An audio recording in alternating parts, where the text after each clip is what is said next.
Once upon a time, in the heart of a cold, snowy winter, a beautiful queen sat by her window, sewing quietly. As she worked, she pricked her finger with a needle, and drops of bright red blood fell upon the white snow on her windowsill.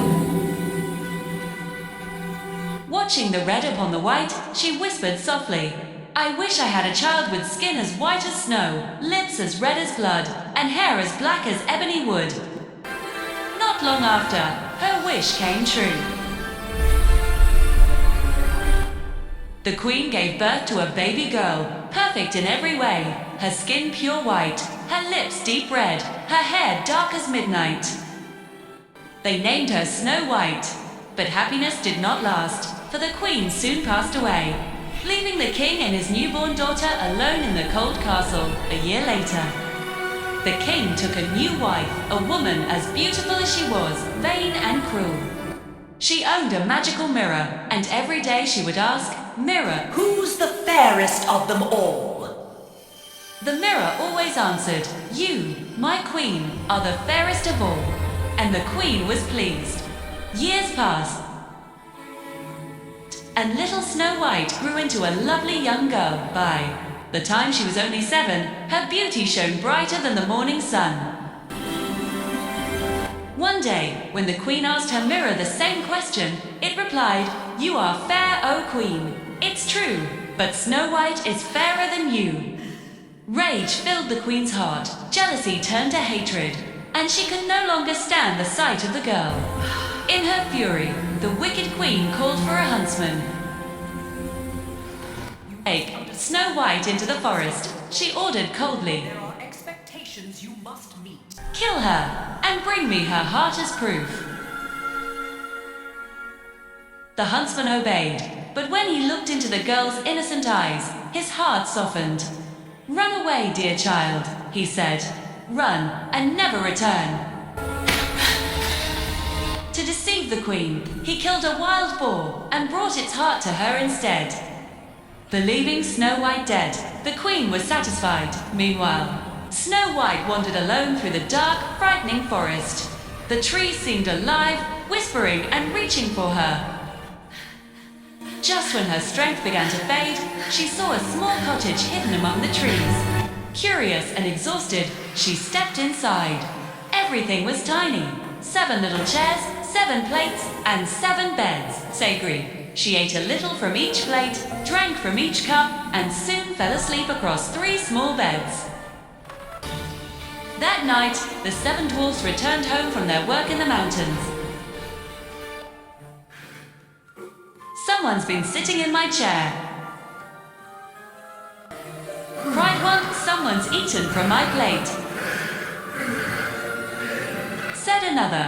Her face was so beautiful that their anger melted away.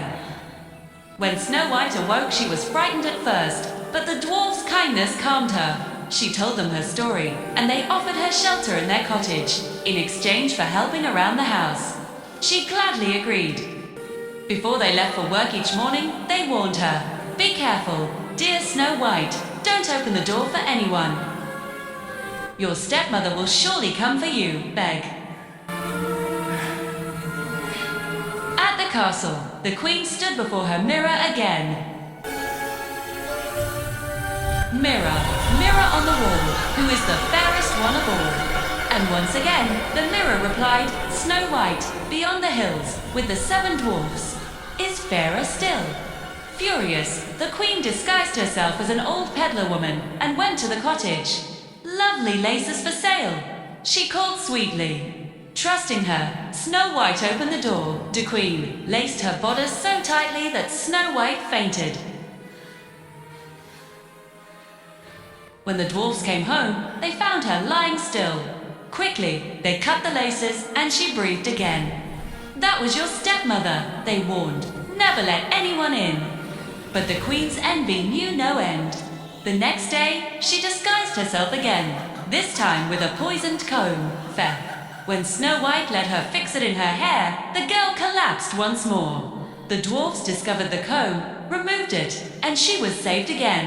Furious that Snow White still lived, the queen prepared her deadliest weapon, a beautiful red and white poisoned apple. Disguised once more, she went to the cottage.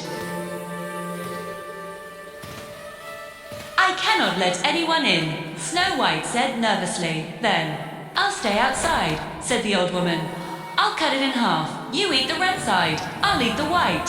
The moment Snow White bit the red side, she fell to the ground. This time, the dwarfs could not revive her. Believing her dead, they wept for 3 days.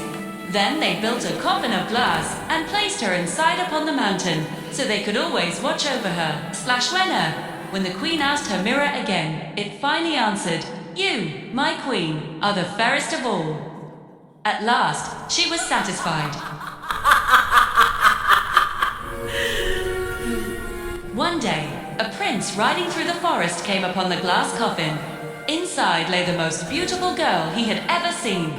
Reading the golden letters, Snow White, daughter of a king, he felt tears in his eyes. Please, he begged the dwarfs, let me take her with me. I will honor her forever. As his servants carried the coffin away, they stumbled on a tree root. The coffin jolted, and a piece of the poisoned apple flew from Snow White's throat. Her eyes fluttered open. Where am I? She whispered. The prince smiled with joy. You are safe, my love. Will you come with me and be my queen? Snow White nodded. A heart full of happiness.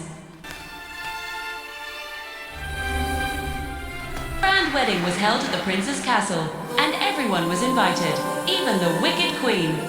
Before leaving, she asked her mirror, mirror, mirror on the wall, who is the fairest one of all?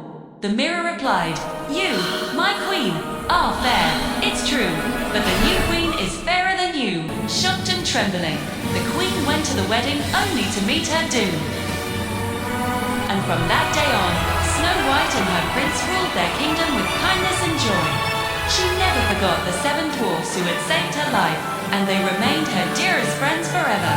And so, they all lived happily ever after.